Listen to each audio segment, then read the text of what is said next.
What's up, boys and girls? Welcome back to another solo leveling Arise video. It's your boy Payne, and we got another one for you in store today. And today we're going to be doing two things. Number one, going over the new relay packs that are being dropped by the devs. So you guys can see right over here, there's a brand new package coming out. So I know a lot of you guys have been asking me about the step up packages. Well, a new one is being released on Saturday. So real quick, just so you guys see what's coming out, step up pack 1, usually about, I think it's like $9.99, will give you guys rate up draws and 250,000 gold plus some artifact chips. If you guys can see here how to purchase, it's going to be through diamonds. It's 1 per account. Step up 2 is going to give you 10 rate up draws, 200 artifact, and then 100 of the level 2s, which are not bad. And then the step up 3 is going to give you 30, and then 500 of those and 500,000 gold. And then the last one, which costs you gold, is going to give you lucky skill rune chest times 5, as long as you can get it all the way down to the bonus pack, which is the last one. So I know a lot of you guys have been asking about these. I just want to bring this up. It is in fact returning in a different format, so that's fine.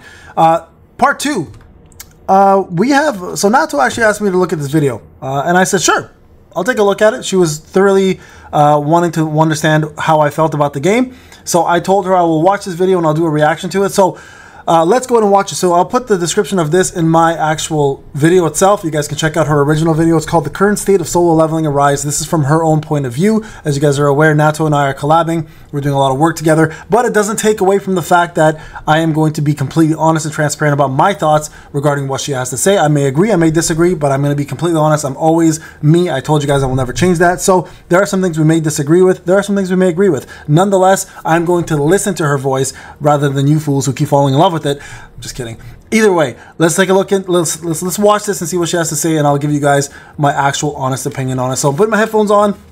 Hello everyone, and welcome back to my channel. Today we're diving deep into the exciting world of solo leveling Arise. As someone who's been grinding away at the top, I've seen both the highs and the lows of the game, so let's break it down. I want to start with the good stuff. First off, how can we not start with the graphics? I mean, have you seen the game? It's an absolute feast for the eyes. The attention to detail is insane, and every frame feels almost like a work of art. And Okay, so let's start with that. She's absolutely right. Graphically, it is incredibly crisp. Now, there is a situation though everybody is going to talk about right away with that. It depends on your device, of course, right? And it depends on what platform you're playing it on. On PC, if you have a good PC, it is one of the cleanest looking mobile games in history. And I want to talk about that word, mobile games, because slowly we're starting to get away from that whole mobile game, I guess, genre, and going more into multi-platforms. I think the companies are now starting to use the word mobile to attract as many people as they can, but realistically, mobile can't handle 99% of these newer games because of the actual requirements and graphics. And she's right, graphically on PC it looks amazing, but most of you guys who are having phones that are a little bit older in generation, or even some newer phones, can't handle the level of graphics on some of these games because they're just way too high. So yes, as much as I agree with you, Natto, on the fact that the graphics are absolutely incredible, we have to take into account the fact that not everyone is going to see the optimal graphics that we see because they're playing on to-go mobile phones, and these games are really not being optimized for mobile phones anymore. They're being catered to mobile gamers, but they're really being there to attract the mobile gamers to spend, and then they're really putting the full optimization on a PC, right, rather than a phone. So I just want to point that out real quick, that this game is eventually coming out to Steam. Is planned for console as well. So you guys can see here, like Wuthering Waves and everything else that's coming out with the brand new with crazy graphics and good design is really not being optimized for mobile. Mobile is just a way to say, hey, if you're on the go, you can still play this, but you're definitely not getting the graphical level as somebody on PC would, clearly, right? So I just want to point that part out. So let's keep going here. let's not forget about the story and voice acting. It's all really top-notch. Even with the high expectations set by solo leveling fans, I've found they've integrated the story elements really well, and I'm the type that usually skips cutscenes in games, yet even I found myself truly hooked from start to finish. The voice acting as well cuts no corners, truly bringing the characters to life. Solo leveling is no walk in the park. The combat is deep and nuanced. So let's talk a little bit about that part there, the story, okay? Now here's the thing that I'm gonna point out. The story itself is perfect because it's literally following the manhwa. So I haven't completed the entire thing. I'm a couple chapters behind finishing the whole thing. And I can tell you now, it's done a great job by integrating the actual manhwa to the game. One thing we have to give it other credit for as well too is the fact that it's tackling original work that the author never came out with original characters. So it does need to get a little bit more credit than that, even for the fact that it is actually in fact going above and beyond what the manhwa originally is and adding actual interesting characters to the world that you normally don't see in the manhwa or the anime. So in that regard, I do agree with her, and the voice acting is absolutely superb. Whether we go from the English to the Japanese to the Korean, it doesn't matter. The voice actors are bang on for most of the time. And quite honestly, I think the demeanor of the voice actors and the demeanor of the characters fits so well. So I have to give them kudos. She is absolutely right on that. Story-wise, they've done well, but I want to even go above and beyond and say, hey, they're doing even more now because they're taking time to introduce new original characters and actually caring about those stories and try to add them into the world of solo leveling. So totally agree there. Very good point. And very challenging. And that challenge for me is one of the biggest parts of what makes it so much fun. Many people ask me if I even find the game fun anymore, and let me tell you, even at max power, I still find myself facing new challenges and pushing my limits. And that's important, right? Let's be real. This is an action RPG.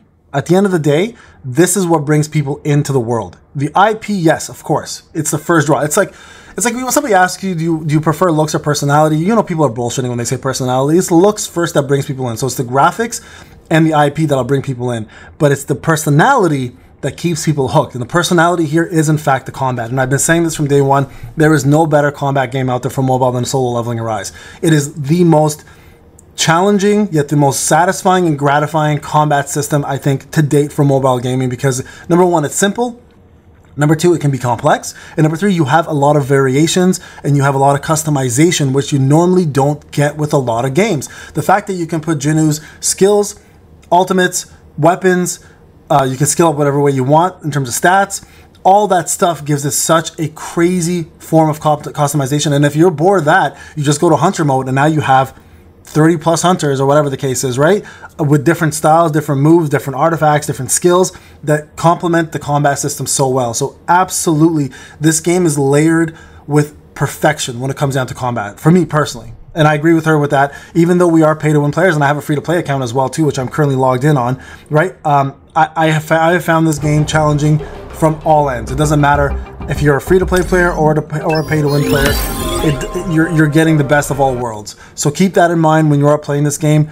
It's made for everybody, but also it does require a lot of skill. So in that regard, I totally agree with her. Another good thing about the game is the frequency of the updates and just how much more content is planned based on their roadmaps and some of the leaks that are out there. It is amazing how much they have prepared for us and just how much more there is to discover about the game. It's all very exciting. I do want to give a shout out to the developer team. These guys are absolute legends. They're constantly working behind the scenes, fixing bugs and ensuring that the game runs smoothly. All right, so let's address the elephant in the room. I agree with her. You guys know I made a video about this prior to her saying this. I gave the devs a shout out. Absolutely deserved. The updates, the bug fixes, everything. Now, of course, a lot of you are going to come back right now and give us shit for this. Yes, the loading problems. We know they exist. They know they exist. Have they fixed it? No, clearly not. Some of you guys are having problems. I'll be real. Some people are having device issues because they're using lower end devices. That's going to happen. I had the same problem with early access. I had a lower end.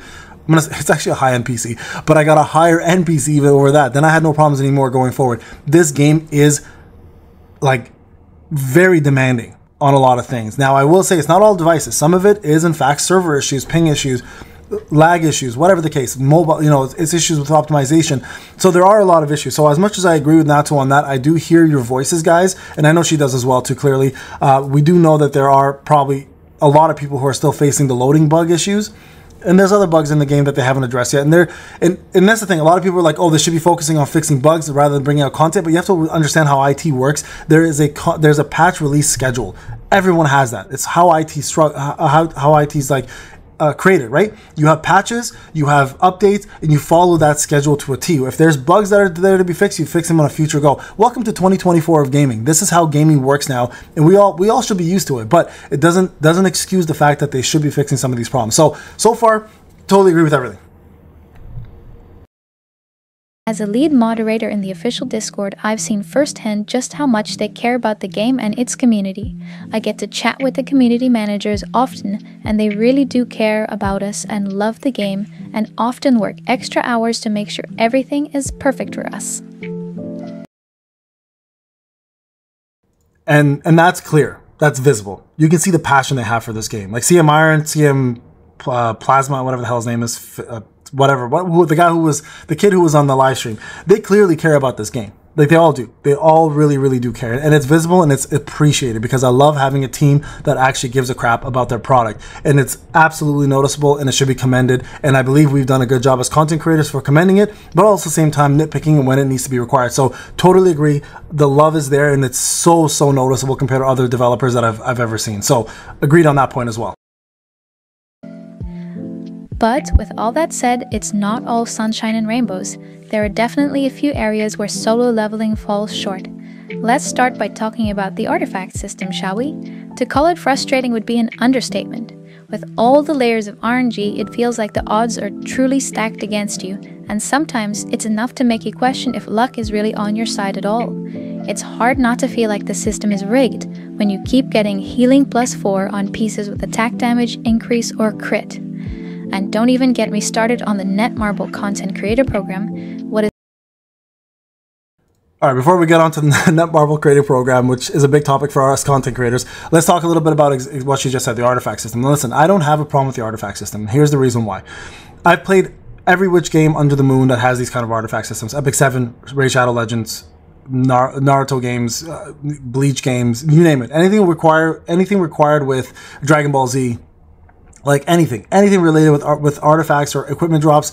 It's such a common thing in most games that RNG is always going to play a factor. Now, here's what they can do to fix this problem, okay? The artifact RNG part is not an issue. It's part of gaming, so I don't really care about that part. Where I care about it is two things, how they can optimize this. Number one, instead of making 3 trophies 50% more damage and 50% less damage taken, give us a skip. Give us a skip. 3 keys used at the same time, 2 keys that skip. Just give us the gear. I skip the battle because we know I can 3-star it. Just show me what loot I got. Bam. Problem solved. Because what you take away from that is the frustration of having to sit there and do the same battles over and over and over and over again. If people still want to do it, give them that option, obviously, but give people the skip option. Because again, if you're going to cater this to mobile gamers, you have to understand people play mobile games for time management. It's not meant to be something they want to sit there all day and farm, right? So put a skip button. Forget about the 3 trophies giving more damage and taking less damage. Skip it. Forget the auto. Take auto out. Keep it in, but you know what I mean? Like, put the skip button in. Number 2, and they may introduce this because it was leaked a long time ago, stats reshuffling. So using an item to reshuffle a main stat and a substat of your choice. Bring it out earlier. Right? So for all those people who have all these legendaries kicking around and they're holding on to level 55 stuff because it has healing given as a main stat and they know they might be able to reshuffle it in the future and pick something else that's randomized, that's an easy way to solve this problem. Make it free to play accessible where people can get hammers, for example. Let's just say they're called hammers. Those hammers will substitute a stat you don't like, an RNG, a new one in, and then you can keep going and rolling and it just gets more expensive. Simple. Take that away. I don't care. The RNG rolls into bad rolls. I think that's part of gacha. That's gacha culture, right? It's like rolling for a summon. You're gonna get random things you don't want. I think that's very normal. So I don't think we need to remove that. I just think we need to make ways of, okay, so I had a bad roll. Do I have an item that can help me re-roll? That's what they should introduce. Skip button, introduce that. You're good to go. All right, let's keep going, guys. Is an otherwise great idea by Netmarble is unfortunately filled with loads of bugs and issues that take away from an exciting and engaging system. A lot of good content creators are actually getting very disappointed and frustrated from this, so Netmarble, if you're listening, we need some fixes ASAP. And okay, so let's talk about that. She's talking about the content creator program, the one where you guys support us. So let me fill you guys in on what she's referring to. So number 1, we don't know how we're getting paid. We don't know if we're getting paid. We don't know what we're getting. So there's been no communication. As great as the communication has been for the game, there's been zero communication to the content creators in terms of how this program is supposed to function. right? Season 1 is over, by the way. Season 2 is coming out. Season 2 starts on June 20th. So for those people who are trying to support me or Natto or anybody else, you can't until Season 2 is out. We weren't even told this in any way, shape, or form. It was just on some sort of forum, and we're like, oh, okay, we found it there. So June 20th, you guys can start supporting us yet again. Season 2 comes out. Codes will be also there. Now, that's going to codes. Wow. Was that ever a blunder? They allowed us to only give it to the top 50 people in our support system. The rest was up to us how we manage that. So fix that. Let us give it to everybody. Why the hell would I have 4,000 codes? I have 2,000 followers. Let me give all 2,000 supporters the 2,000 codes, and I'll deal with the other 2,000 however I see fit. So I agree. There's a ton of frustration. Not only did it frustrate us content creators, but it also frustrated you guys as viewers and supporters, because some of you guys had no way of reaching out to us, had no way of getting your codes, etc. So we feel you, we understand you, and it made it way too difficult for us as content creators to do this. So we've come up with bots on my Discord. We've come up with bots on her Discord. We're collaborating, right? So we're going to give you all the information when it's out, and you guys can go to either Discord and get your codes, and that way we have everyone hopefully being happy. But yeah, they definitely messed this program up, and we're still in the dark about what the heck we're supposed to be doing with what happened with season 1. Like, where's the currency going? What do we get as content creators for all this? Was it just a headache? Where's that 4% going for gold members, 5% for diamond members, etc.? Like, how are we getting paid? Because I want to take that and I want to give back to the community with that, right? So that was the goal. So anyways, let's keep going here. Let's talk about server desync and loading times. They're a real buzzkill for all players, and personally, I've seen enough loading circles for one lifetime. There we go. She's talking about it now. Another big annoyance for me is the timer delay in Battlefield of Time challenge after the boss is already dead. The timer should stop immediately. Why does it keep going? It's beyond frustrating. And let's not... I agree with her on the Battlefield of Time. So she did bring up the loading circle thing. Perfect. That's what I was hoping. So she's right on that. Great. I'm glad she brought it up because everybody's frustrated with it. I don't have a problem, but people notice that I see it, and I'm just like, it's a second for me. Bro, I was born when dial-up was a thing. This shit doesn't bother me at all. So apparently other people it does really bother. So I apologize. I didn't understand what the frustration was. When someone told me specifically it was that, I was like, really? That was it? But I guess everyone's got different patience for different things. I do agree with her for Battlefield of Time. It is a disaster that the fact that time still runs afterwards. And another two things to talk about is it's the only mode where you can do an ultimate and it actually cripples you. Like, stop time with ultimates. Stop time when we're doing shadow step. Stop time for specific things that normally stop time. Like, why would you let things run while you do, like, there's no point in using ultimates ever. Ever. It's useless. So you're kind of taking away a big portion of the game by letting the time clock still going. So I think that's a big blunder on there. And I agree with her also that when you finish the stage, just stop the damn time. HP 0, blue screen, time stops. Forget the running part. What craziness is that? Not forget about events. Netmarble, we need more engaging events with better rewards. The current events right now feel very basic, and more often than not, the growth events actually make players feel like they have to limit their progression and only use resources when a growth event is active in order to maximize their rewards. Netmarble, it's time to step up your game. Looking ahead. 1000% agree on this one. She is totally right. So for example, what she's referring to, for those who don't know, let's just say there's an artifact effect coming up and you have artifacts that you want to level up because it'll make your characters better. Well, to be smart, you're going to have to hold on to those artifacts and level them up when the time comes for those events to drop. It does in fact stunt your growth as a player and as progression, and it is frustrating as hell. Not to mention, for those people who are at the max level, for example, for the hunter events that come out for leveling up, well, we're screwed now because we have no hunters we can level up, we have no hunters we can advance, we have no hunters we can promote. It screws us over as veteran players as well. So it works both ways as a problem, and she's totally right on that. Those are some of the worst events out. And to be honest with you, that is something that Netmarble does need to work on. The events themselves suck. There's no point of these events. Like, you're just letting us play the game at your pace, not at our pace, just to give us some lackluster rewards. So I do agree there. The events are absolutely dog shit. Yeah, they're dog shit. They're horrible. They're some of the worst events I think I have maybe I've ever seen. I love the capsule event. I like the dice event, and I like the rock, paper, scissors event. Those are good events. Those are events that are engaging. More like that, please. Enough of this. Finish 30 gates. Level up your artifacts, level up your hunters, get these rewards. That's stupid. Like, it's nice, but it's stupid. They shouldn't be like, again, they shouldn't be stunting us and letting us play at our own pace rather than us following their pace and their stupid ass schedule. So I agree with that. Good job, Nat, on that one. ahead, there's so much potential for solo leveling Arise. Personally, I'd love to see some quality of life improvements, like the ability to sweep stages that have already been cleared with 3 stars. I feel like the... There it is, guys. That's exactly what I was for. Thank you. Thank you for agreeing on that. I agree. I haven't seen this, by the way. Daily resource growth to more of the exciting endgame content that the game has to offer. As well, more ways to obtain important materials like artifact chips and hunter elixirs would be a game changer. And a way to reroll artifact substats to make that RNG less hardcore. There it is. Currently, it's really tilting and frustrating to try to make the perfect gear for every hunter. Anyway, there you have it, folks. That's the current state of solo leveling Arise. What are your thoughts? Let me know in the comments below, and don't forget to like, share, and subscribe for more gaming content. Until next time, happy gaming, everyone. Well, I guess I should watch the whole thing before I commented, but we're on the same page. And not to mention, let's just add a couple more things from my point of view here, okay? I've been saying this from day one. Gates. Gates should be half the cost in terms of the keys, double the rewards. Triple the rewards, okay? Now, I'm going to be real with you guys. Everyone's asking for an artifact stage, or sorry, enhancement stage for like the materials and a gold stage. I totally agree. Those two things should exist. But I'm telling you guys now, here's how companies are playing this out. And you have to understand, if you guys can following the trend, trending means everything, right?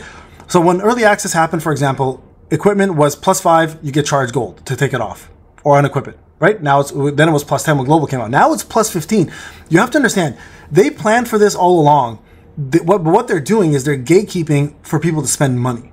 And this is a business. So this is how their strategy works. And you have to understand, when somebody feeds you a cracker for 3 months and then feeds you a sandwich, you're like, holy shit, these guys care about us. They're advancing. And then they're going to feed you like an actual plate of dinner. You're going to be like, they really, really care. So the company obviously doesn't want to start off by giving you everything up front, because then it's hard to meet anything better. It's hard to give anything better, right? So it's like, go back to Epic 7 again, as I used before. They didn't have a pet system before. They didn't have an auto gathering system. Then they introduced it and everybody was crazy about it. But that's just a standard thing to introduce in a game. But people lost their shit when it happened. You have to understand, this is the same approach they're taking here, right? With solo leveling Arise. Another thing I will point out, they're very free-to-play friendly. As much as people don't want to say that and they don't want to admit it, look at my free-to-play account. Look at anyone else's free-to-play account. How many games allow you to get all those resources through doing story mode, by doing completions, by getting yourself weekly rewards? Not many games at this caliber, state, and this quality do that.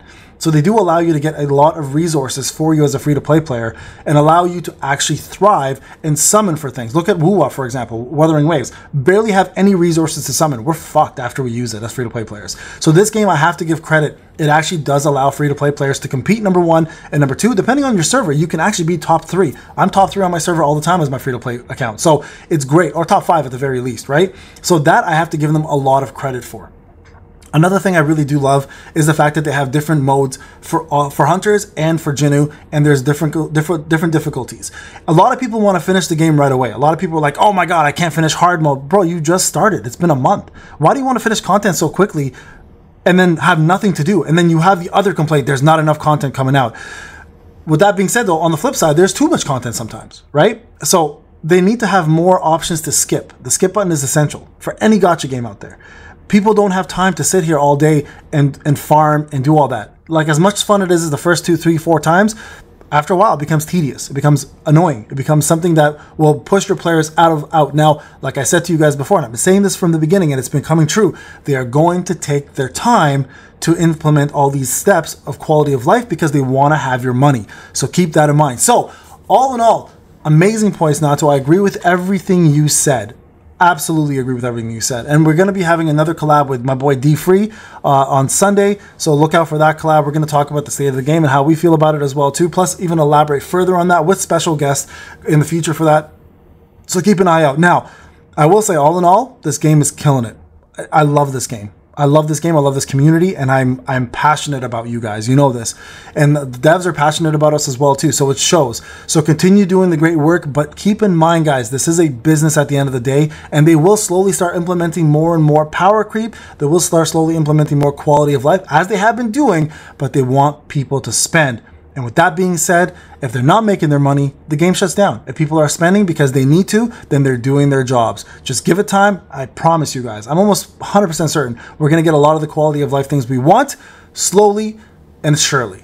All right, guys, this is Payne. Shout out to Natto. Her video will be originally in the description. Go check her out. Subscribe to her channel. Go check out her Discord. Subscribe to her Discord. Subscribe to mine. Like. I'll see you guys in the next one. Thank you.